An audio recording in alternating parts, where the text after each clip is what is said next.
नमस्कार मंडळी, स्वागत आहे तुमचं आमच्या चॅनलमध्ये। आवाज महामुंबईचा, शोध बातमीचा, कौल मनाचा। चला तर मग आमचे चॅनल लाईक करा, शेअर करा आणि सबस्क्राइब करा।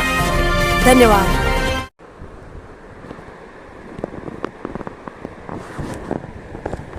दरडीखाली कोकण, खेड तालुक्यात अतिवृष्टीचा कहर।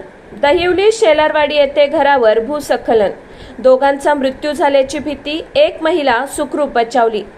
खेड तालुक्यात सुरू असलेल्या मुसळधार पावसामुळे दहिवली आणि शेलारवाडीत मंगळवारी रात्री सुमारे 9:15 वाजण्याच्या सुमारास घरावर भूस्खलन होऊन घर कोसळल्याची दुर्दैवी घटना घडली।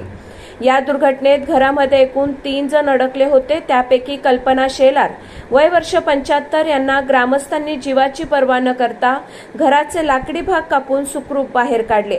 त्यानंतर त्यांना तातडीने रुग्णवाहिकेतून तळे प्राथमिक आरोग्य केंद्रात उपचारासाठी दाखल करण्यात आले आहे। मात्र शांताराम बाळा शेलार वय वर्ष 85 आणि सतीश शेलार वय वर्ष 35 हे घराच्या ढिगाऱ्याखाली अडकल्याने त्यांचा मृत्यू झाल्याची भीती व्यक्त करण्यात येत असून बचाव कार्य सुरू आहे।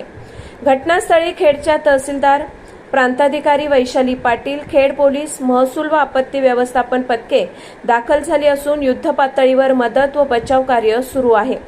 पंचायत समिती सदस्य सुनीता कासार तसेच जिल्हा परिषद सदस्य सचिन धाडवे यांनीही घटनास्थळी धाव घेतली आहे।